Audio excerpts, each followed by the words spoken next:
Shalom, selamat malam Bapak Ibu yang dikasihi Tuhan Yesus Kristus. Senang kita berjumpa kembali dalam ibadah keluarga malam hari ini, walau kita melihat media online. Kita patut bersyukur karena di tengah pandemi ini kita masih bisa beribadah kepada Tuhan. Mari kita menyembah Dia dalam ibadah sebagai bentuk syukur kita kepadanya. Biarlah ibadah ini memberikan kesegaran bagi hidup kita. Pelayan firman dalam ibadah ini akan disampaikan oleh Bapak Pendeta Sandino STH. Saya undang Bapak Ibu untuk berdiri, kita menyanyikan dari Kitab Bakti 4, bait 1 dan 2.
Bapak Ibu, kita masuk dalam doa pembukaan pada malam hari ini.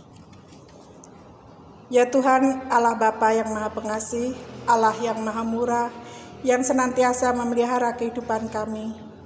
Kami bersyukur Tuhan, karena di masa pandemi ini kami masih boleh menjumpai Tuhan dalam persekutuan ibadah keluarga secara online. Berkatilah para kami multimedia, agar seluruh ibadah ini berjalan dengan baik. Berkatilah kami agar selalu dipenuhi dengan kesehatan, kekuatan, dan berpengharapan kepada Tuhan di tengah pandemi ini. Dari awal hingga akhir ibadah ini kami serahkan ke dalam kasih-Mu.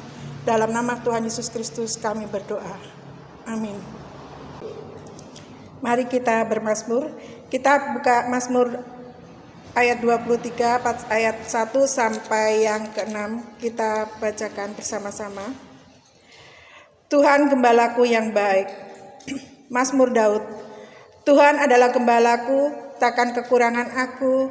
Ia membaringkan aku di padang yang berumput hijau. Ia membimbing aku ke air yang tenang. Ia menyegarkan jiwaku. Ia menuntun aku di jalan yang benar, oleh karena namanya. Sekalipun aku berjalan dalam lembah kekelaman, aku tidak takut bahaya, sebab Engkau besertaku. Gadamu dan tongkatmu itulah yang menghibur aku. Engkau menyediakan hidangan bagiku di hadapan lawanku. Engkau mengurapi kepalaku dengan minyak, pialaku penuh melimpah. Kebajikan dan kemurahan belaka akan mengikuti aku seumur hidupku, dan aku akan diam di dalam rumah Tuhan sepanjang masa.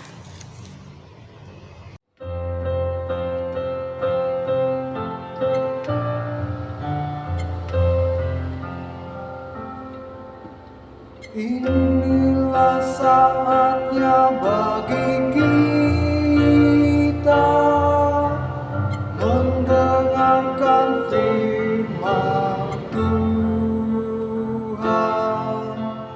Akal budimu kau siapkanlah, bukalah hatimu bagi firman-Nya. Mari berdoa, minta Roh Kudus menuntun.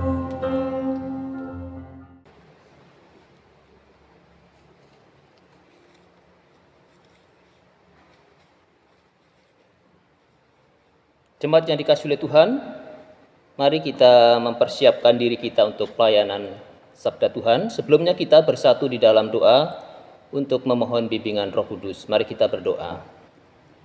Bapa yang makasih, saat yang indah bagi kami umat-Mu mengambil bagian di dalam firman yang akan kami baca dan kami dengar, serta renungan yang akan kami hayati melalui firman-Mu. Bukalah hati dan pikiran kami, dan terangilah dengan Roh-Mu yang kudus, sehingga kami mampu untuk menjadi pendengar dan pelaku firman-Mu. Dalam nama Putra-Mu Yesus Kristus firman yang hidup kami berdoa. Amin. Jemaat Tuhan, mari saya undang untuk berdiri. Kita membaca firman Tuhan dari kitab Kisah Para Rasul, pasal 7 ayat 30 sampai dengan ayat yang ke-34. Demikian firman Tuhan mengatakan, "Dan sesudah 40 tahun tampaklah kepadanya seorang malaikat di padang gurun Gunung Sinai, di dalam nyala api yang keluar dari semak-semak duri. Musa heran tentang penglihatan itu, dan ketika ia pergi ke situ untuk melihatnya dari dekat, datanglah suara Tuhan kepadanya, 'Akulah Allah nenek moyangmu, Allah Abraham, Ishak, dan Yakub.' Maka gemetarlah Musa dan ia tidak berani lagi melihatnya. Lalu firman Allah kepadanya, 'Tanggalkanlah kasutmu dari kakimu, sebab tempat di mana engkau berdiri itu adalah tanah yang kudus. Aku telah memperhatikan dengan sungguh-sungguh kesengsaraan umatku di tanah Mesir, dan aku telah mendengar keluh kesah mereka, dan aku telah turun untuk melepaskan mereka. Karena itu, marilah engkau akan kuutus ke tanah Mesir.'" Demikianlah pembacaan firman Tuhan. Terpujilah Kristus. Haleluya.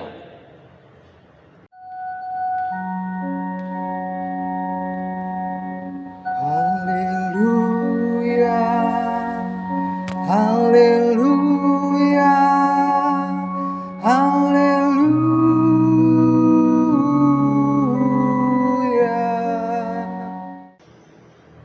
Saudara-saudaraku yang dikasihi oleh Tuhan, pembacaan kita tadi adalah sebagian dari pembelaan Stefanus di hadapan Mahkamah Agama. Bapak Ibu, berawal dari tuduhan orang-orang Yahudi, yaitu dari jemaat Libertini yang berasal dari Kirene dan Alexandria. Demikian juga ada orang-orang Yahudi dari Kilikia. Mereka menyampaikan saksi-saksi palsu untuk menuduh Stefanus yang dikatakan telah menghujat Musa dan Allah. Nah, jadi mereka pada saat itu menyampaikan bahwa Stefanus telah melakukan penodaan agama, begitu ya. Stefanus dianggap telah menghina tempat kudus. Yesus dianggap akan merubuhkan bait Allah dan mengubah adat istiadat yang diwariskan oleh Musa. Nah, itu tuduhan mereka. Jadi mereka berupaya untuk menjatuhkan, menangkap, bahkan juga menghukum Stefanus dengan pernyataan-pernyataannya, dengan pengajaran-pengajarannya pada saat itu. Mencari-cari, dan kalau tidak dapat ya dicari-cari dan diupayakan tadi dengan menyampaikan dan membayar saksi palsu tentunya. Nah, pembelaan Stefanus yang dinyatakan di dalam pembacaan kita ini diawali dengan kisah Abraham sampai kepada keturunannya, yaitu Yakub, kemudian anak-anaknya 12 orang, kemudian menjadi suku Israel itu, kemudian selanjutnya sampai ke Mesir pada zaman Yusuf menjadi pejabat di Mesir, dan terjadi kekeringan sehingga mereka pindah dan tinggal di Mesir. Dan Selanjutnya, pada zaman Raja Firaun yang tidak mengenal akan Yusuf, mereka kemudian ditindas. Mereka mengalami perbudakan di tanah Mesir. Ya. Setelah Musa berumur 40 tahun, ya. Nah, ini kan sebuah masa di mana seseorang Israel ataupun orang Yahudi itu dianggap mereka sudah mampu untuk mengekspresikan dirinya di dalam melayani atau pelayanan. Dan disitulah Musa mulai mencoba untuk melihat dan menyaksikan saudara-saudaranya yang sedang menjalani kerja paksa, ya, di tengah-tengah pekerjaan mereka itu. Nah, disitulah Musa timbul inisiatif dirinya. Ada perasaan peduli kepada saudara-saudaranya yang pada saat itu mengalami penindasan. Karena dia tahu, meskipun dia dianggap sebagai anak Firaun, ya, tetapi dia tahu bahwa dia adalah keturunan orang Ibrani, ya. Dan oleh karena itu dia merasa peduli ada saudaranya yang pada saat itu mengalami permasalahan dengan orang Mesir, ya. Mungkin dengan mandor-mandornya, ya, untuk melakukan kerja paksa, dan kemudian ada semacam pertengkaran, ya, dan orang Mesir dibunuh oleh Musa. Nah, itu kita lihat di dalam Kisah Para Rasul, ya, pasal 7 ayat 23 sampai dengan 25. Nah, disitulah Musa membunuh orang Mesir itu. Nah, rupanya nggak ada yang tahu, ya. Tetapi orang Israel, saudara-saudaranya tahu Musa telah melakukan pembunuhan. Ya, pada situ belum disampaikan, ya.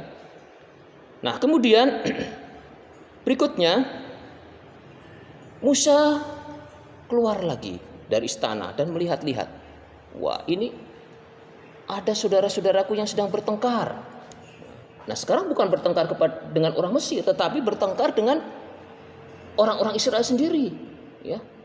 Nah, jadi sesama saudara mereka, ya, sebangsa mereka ada yang bertengkar, gitu, ya, bermusuhan. Nggak tahu apa yang diributkan, ya. Ya, tentu situ tidak jelaskan, tetapi mereka bertengkar. Dan Musa berupaya untuk melerai, memisah. Jangan bertengkar sini, gitu kan. Nah, tetapi apa yang terjadi? Nah, ini Bapak Ibu saudara-saudara terkasih dalam Tuhan. Kadang-kadang ada orang yang bermaksud baik untuk menyelesaikan masalah, untuk memisahkan, tetapi justru malah dianggap mungkin mau membela yang satunya, ya.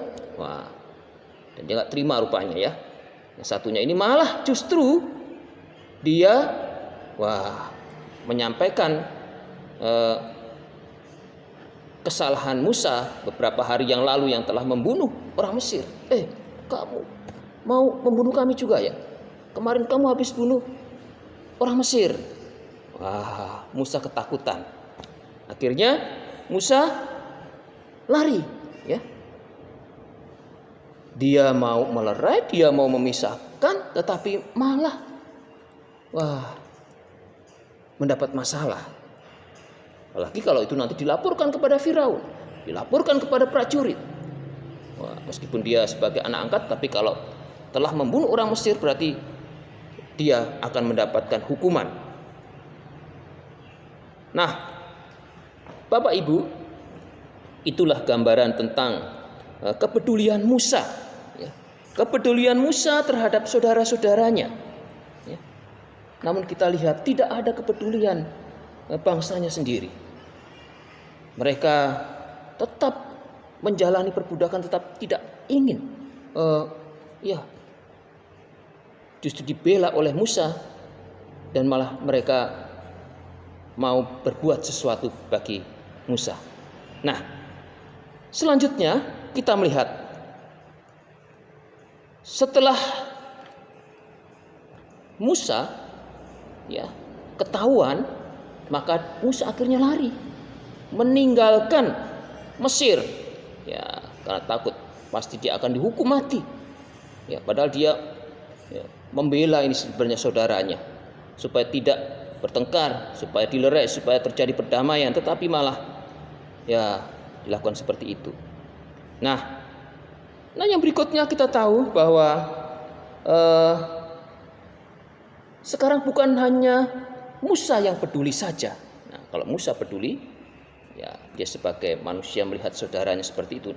Namun kita melihat Allah lah yang sebenarnya begitu peduli terhadap umatnya, terhadap bangsa Israel yang pada saat itu diperbudak. Ya. Maka setelah Musa melarikan diri ke tanah Midian, ya, dia bertemu dengan seorang imam dari Midian yang bernama Yitro. Wah, justru dalam pelariannya dia beruntung, ya, mendapatkan istri, ya, dan dia dinikahkan dengan anaknya Yitro. Dan disitulah dia hidup, ya. Nah, jadi hampir sekitar 40 tahun lagi, ya, dia mengembalakan kambing domba Yitro, ya, dia bekerja di situ, ya, di Midian. Dan pada suatu saat, ya, ketika dia mengembalakan kambing domba dan menuju ke bukit, namanya bukit Sinai itu, maka Tuhan kemudian menampakkan dirinya, ya, untuk gunung Horeb itu, menampakkan dirinya kepada Musa di tengah-tengah sebuah semak yang pada saat itu menyala-nyala tetapi tidak terbakar. Nah, kemudian Tuhan memperkenalkan diri kepada Musa bahwa dia adalah Allahnya Abraham, Allahnya Ishak, Allahnya Yakub, dan tentu juga Allahnya Musa. Musa baru tahu, ya, karena sebelumnya tidak pernah, ya, Tuhan menjumpai dirinya, Tuhan menyampaikan sesuatu kepadanya. Nah, dan Tuhan mengendaki karena dia telah mendengarkan seruan umat Israel di tengah-tengah perbudakan itu, dan dia akan membebaskannya, dia akan memerdekakan orang Israel dari perbudakan orang Mesir. Bapak, Ibu, saudara-saudara yang terkasih dalam Tuhan, Allah akan membebaskan dan memakai hamba-hambanya ketika dia membebaskan umatnya. Dalam hal ini Tuhan memakai Musa untuk membebaskan umat Israel dari perbudakan di Mesir. Nah, setelah 40 tahun kemudian, berarti berapa tahun ini? Nah, jadi kira-kira setelah yang pertama kali Musa dari istana menolong saudara-saudara para budak yang ada di pekerjaan mereka, kemudian dia telah membunuh, dia telah menyingkir, ya, berlari, dan kemudian 40 tahun kemudian berarti dia berumur ya sekitar 80-an tahun. Nah, waduh, ya kalau dilihat itu sebenarnya sudah tua, ya. Nah, tetapi justru disinilah Tuhan memanggil Musa, ya. Tuhan memanggil Musa yang pada awalnya kepedulian Musa kepada bangsanya yang pada saat itu bukan malah diterima dengan baik, tetapi malah mereka, ya, menentang Musa. Nah, sehingga ketika Musa diutus sama Tuhan, kan, waduh Tuhan, aku nggak bisa, Tuhan. Bagaimana kalau mereka nanti menolak aku? Bagaimana nanti kalau mereka tidak mempercayai aku? Nah, begitu, ya, pada waktu pemanggilan Musa, kan, karena dia pernah ditolak oleh saudara-saudaranya sendiri. Mereka tidak mau, dianggap, siapa yang mengangkat kamu menjadi pemimpin kami? Kamu menjadi hakim kami, kamu memisahkan kami. Nah, itu kan, kamu mau melerai kami. Nah, akhirnya Musa pada saat mau diutus Tuhan, dia melihat bayangannya ketika saat itu dia saudara-saudaranya sendiri tidak suka padanya. Namun Tuhan telah mengutus dia, Tuhan akan memperlengkapi dia, Tuhan akan menyertai dia. Dan ada saudaranya, yaitu Harun, yang akan menyertai dia, yang akan menyampaikan kehendak Tuhan dengan kata-kata yang akan dia sampaikan. Harun ini orang yang pintar bicara, pandai bicara, begitu. Sehingga Musa ditemani orang juga yang pandai bicara. Meskipun Musa kurang pandai bicara, tapi ada orang yang dipakai oleh Tuhan juga untuk memperlengkapi dia. Nah, Bapak Ibu, memang kadang-kadang kepedulian tidak seluruhnya diterima. Jadi awalnya kan ada kepedulian Musa, tapi tidak diterima. Apa sebabnya? Ada beberapa sebab secara umum. Ketika ada orang yang kelihatannya peduli, kenapa kok dia justru ada orang yang tidak respect? Yang pertama, mungkin saja dia tidak melakukannya dengan tidak tulus, atau tidak jujur, atau tidak rela. Nah, sehingga memang bagi orang yang butuh terhadap orang-orang yang dengan kepedulian seperti itu, mereka tidak berpikir yang memberi itu apakah tulus atau tidak tulus. Yang penting saya dapat sesuatu dari apa yang diberikan itu. Tidak tahu bahwa itu bisa saja berdampak bagi dirinya. Nah, dalam konteks pemilu misalnya, terpaksa orang memilih, ataupun juga mungkin akan berbohong ketika memilih. Dulu berjanji pokoknya akan memilih dia, tetapi setelah memilih dia tidak memilih dia, itu artinya sudah berbohong. Nah, tapi dia harus lakukan seperti itu, karena memang dia berbeda dengan apa yang di hatinya, dengan apa yang orang telah kasih kepadanya. Nah, itu ada orang yang memberi tadi dengan latar belakang tidak tulus, karena memang dia kepingin ketika saya memberi ini orang itu akan memilih saya. Ketika saya memberi ini berarti saya dianggap sebagai orang yang baik. Pencitraan istilahnya begitu ya. Nah, bagaimana dengan Musa? Musa menolong bangsanya adalah dengan kepedulian yang tulus, Bapak Ibu, saudara-saudara. Tapi ada kekurangannya. Apa? Dia kurang bijaksana caranya, Memang tulus, kasihan Musa. Ketulusannya sungguh-sungguh luar biasa, Jujur juga, tetapi dia tidak bijaksana caranya menyampaikan itu, Wah, dia peduli, tetapi nggak boleh juga dong maksud membunuh, Kan pembunuh juga dilarang, Meskipun itu bukan orang Israel sendiri, tetapi di Alkitab kan juga dilarang. Tuhan tidak ingin misalnya Kain membunuh Habel, Nah, kini dia membunuh, Nah, itu yang kita lihat. Nah, karena Tuhan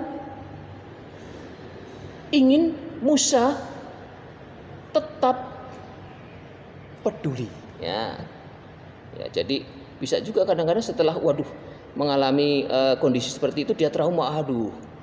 Aku gara-gara sebenarnya aku peduli sama orang Israel ini yang sedang diperbudak, aku mau menyelamatkan mereka, tetapi malah justru aku kena masalah ini.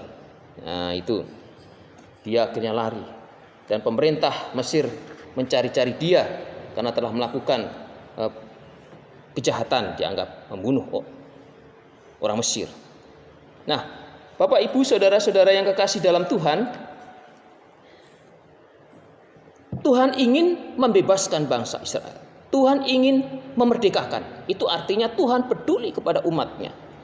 Oleh karena itu kemerdekaan adalah campur tangan Allah. Kebebasan adalah campur tangan Allah.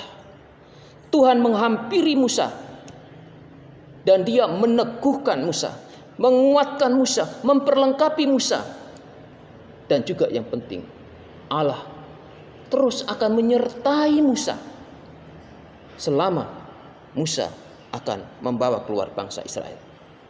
Nah, Bapak Ibu, Musa mengawali perhatiannya untuk membela bangsanya, memisah atau mendamaikan saudara sebangsanya. Tetapi apa yang terjadi? Ya, ada yang senang, ada juga yang tidak suka. Yang senang ketika dipisah oleh Musa, wah, karena seakan-akan merasa dibela selama 40 tahun kemudian itu. Tetapi dia, sementara Tuhan sedang mau mengajak dia untuk percaya kepada Tuhan. Tuhan akan memperkenalkan kepadanya. Tuhan akan menyatakan dirinya kepadanya. Agar Musa hanya mengandalkan kepada Tuhan. Tidak mengandalkan kepada pengetahuannya saja. Saudara-saudara, disinilah Tuhan di balik peristiwa mengajak Musa untuk mencari Allah. Dan tidak mengandalkan pengetahuan atau kemampuannya. Allah memperkenalkan diri dan menunjukkan bahwa dialah yang patut diandalkan, bukan yang lain. Juga bukan keahliannya sebagai seorang putra angkat Firaun yang telah mengenyam pendidikan tinggi, tentu di Mesir juga, dan lain-lain. Menghadapi musuh bersama COVID-19 pada saat ini, kita juga dipanggil oleh Tuhan untuk menjadi peduli. Karena Tuhan peduli. Peduli terhadap situasi dan kondisi yang ada. Yaitu pertama mengikuti protokol kesehatan tentunya ya. Dengan 5M, yaitu untuk menguatkan dan meningkatkan imun dengan menjaga jarak, mencuci tangan, memakai masker, menjauhi kerumunan, membatasi mobilitas, dan juga menguatkan iman. Nah, itu ya. Jadi menguatkan imun kita dan juga menguatkan iman kita. Dengan cara gimana? Itu bagian dari sebuah kepedulian. Yang pertama dengan melakukan protokol kesehatan. Dan yang kedua, bisa juga dikatakan protokol iman ya. Mendekatkan pada Tuhan. Dengan apa? Dengan doa. Mendalami firman-Nya. Ya. Dengan apa? Dengan membaca firman Tuhan. Karena disitulah kita mengenal dan melihat kuasa Tuhan, dan Tuhan menyatakan maksudnya kepada kita. Dan yang ketiga adalah M yang ketiga, mengasihi sesama. Ya. Dan disitulah peduli. Ya. Mengasihi sesama, menghadapi kondisi yang ada. Dan yang keempat, memuji Tuhan. Ya, memuji Tuhan. Karena dengan memuji Tuhan artinya kita bersukacita, hati yang gembira dikatakan adalah obat. Nah, kan itu Bapak Ibu yang dikasihi oleh Tuhan. Tuhan ingin membebaskan kita. Tuhan ingin menebus kita. Tuhan ingin memerdekakan kita. Bahkan juga dari pandemi COVID ini. Namun Tuhan juga menghendaki kita peduli. Tuhan telah peduli kepada kita dan kita juga menunjukkan itu. Peduli yang pertama dengan menjaga dan melakukan protokol kesehatan. Artinya bukan hanya peduli kepada kita, tetapi di situ juga kita peduli kepada sesama. Kedua, peduli terhadap iman kita, yaitu dengan tindakan iman yang kita lakukan. Protokol iman kita. Tuhan memberkati. Amin.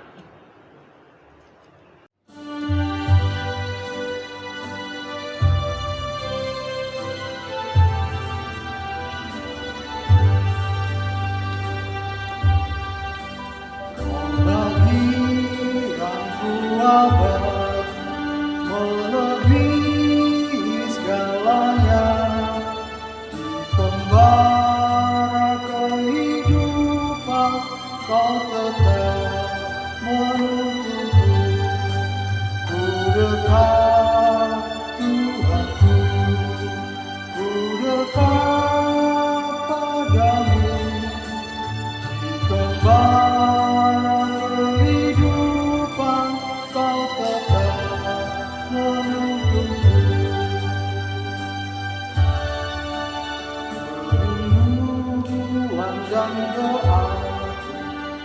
bukan untuk yang fana, walau susah dan derita, asal kau besertaku.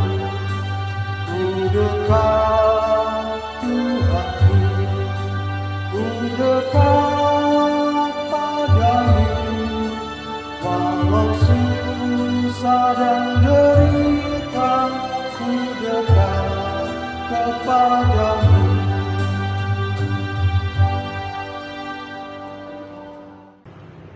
Jemaat Tuhan, mari kita bersatu di dalam doa. Kita berdoa. Bapa, terima kasih, kami bersyukur di tengah-tengah pergumulan yang kami hadapi pada saat ini, dan kami meyakini dan percaya Tuhan masih bersama-sama dengan kami, menopang dan menguatkan dan menuntun kami sehingga kami tetap ada di jalan Tuhan, dan kami selalu dikuatkan dan kami tidak lemah.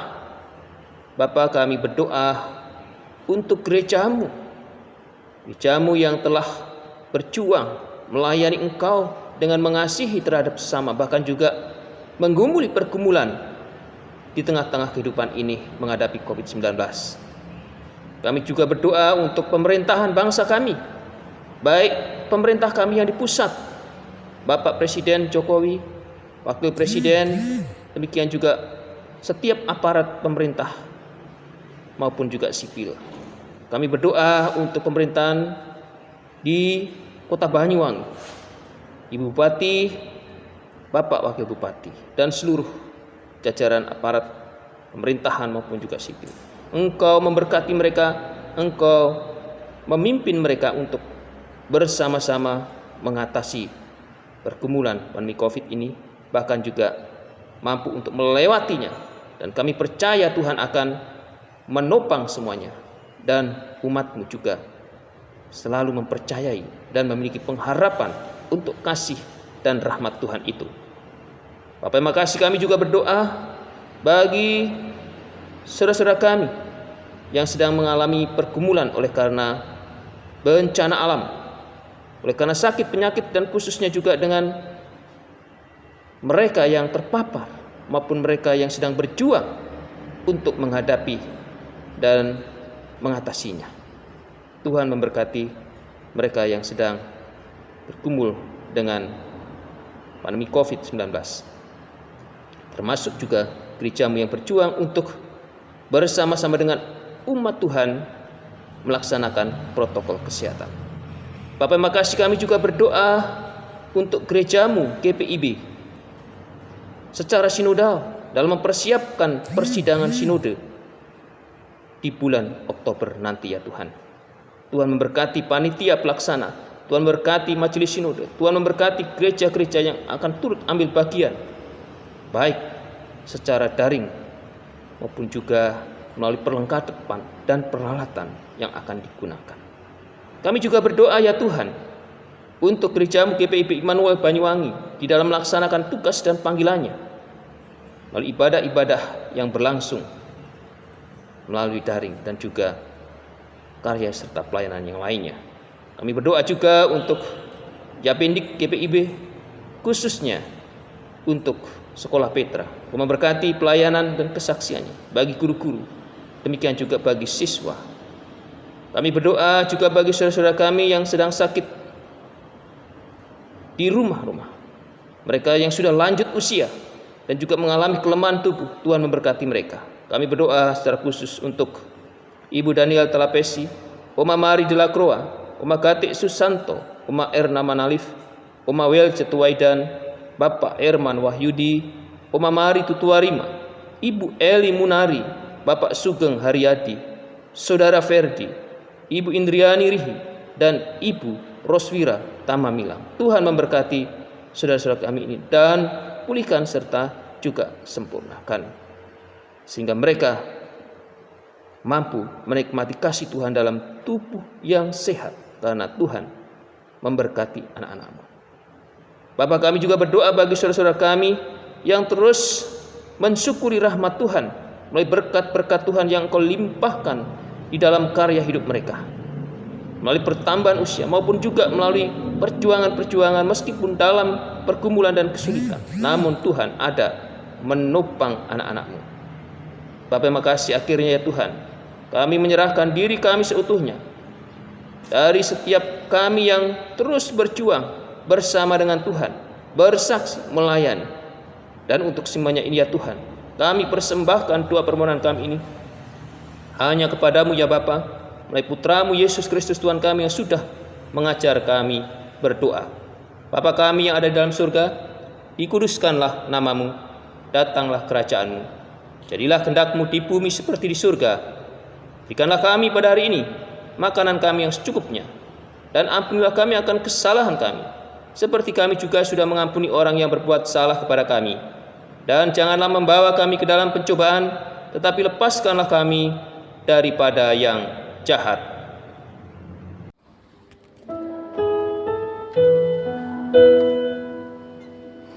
Karena Engkaulah yang mempunyai kerajaan dan kuasa dan kemuliaan sampai selama-lamanya. Amin. Jemaat, marilah kita mengucap syukur kepada Tuhan dengan memberikan persembahan kepadanya. Ingatlah firman-Nya, Tuhan menyanyikanlah mazmur bagi Tuhan, hai orang-orang yang dikasihinya, dan persembahkan syukur kepada namanya yang kudus. Mazmur 30 ayat yang kelima. Kita nyanyikan persembahan dari Kitab Bakti 83 bait 1 dan seterusnya.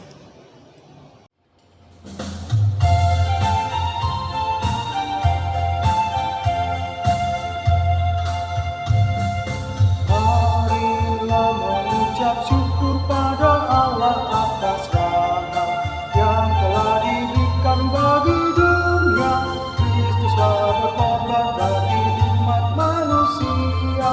Marilah bersyukur, muliakanlah namanya. Mari bawa persembahan dengan hati sukacita. Jangan kau sedih atau terpaksa, karena Tuhan selalu memberkati tiap orang yang bermurah hati memberikan persembahan.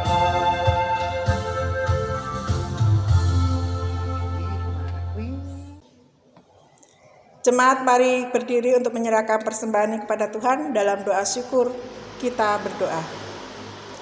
Ya Allah Maha Murah yang telah menganugerahkan segala perkara di dalam Kristus kepada kami. Engkau yang selalu setia kepada kami dan mengajarkan kami untuk menolong sesama manusia. Jadikanlah persembahan ini berkat bagi orang lain, dan terimalah serta kuduskan ya Tuhan, sehingga berguna untuk pekerjaan memuliakan nama-Mu di dunia. Dalam nama Tuhan Yesus, sumber hidup dan berkat, kami berdoa. Amin.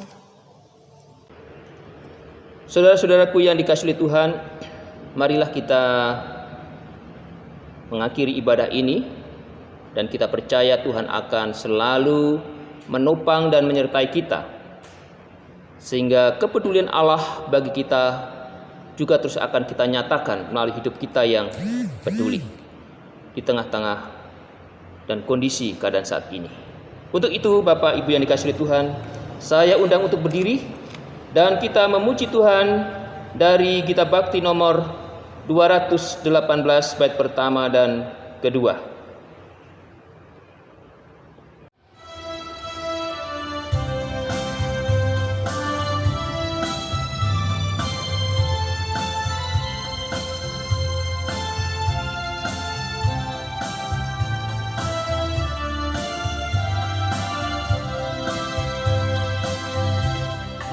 Jalanku punya sobat yang dekat, dengan lembut menuntun langkahku.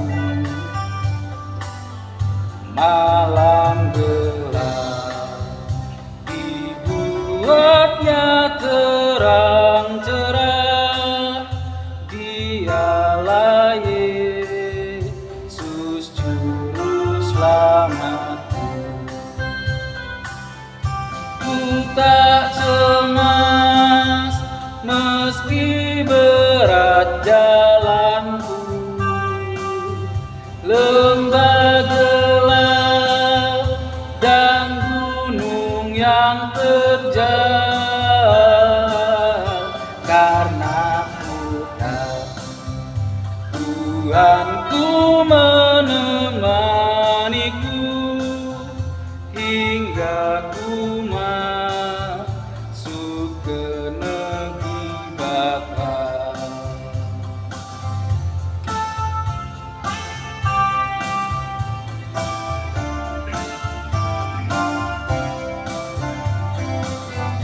Lama nia tak pahami kasihnya hingga beri rasa luput dengan ku beriman Dialah juru selamatku, kawan sejati pada jalanku.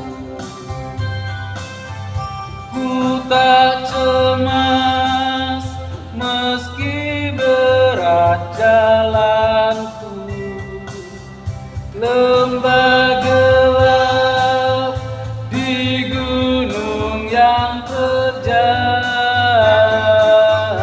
karena ku tahu Tuhanku menemaniku hingga ku masuk ke negeri Bapa.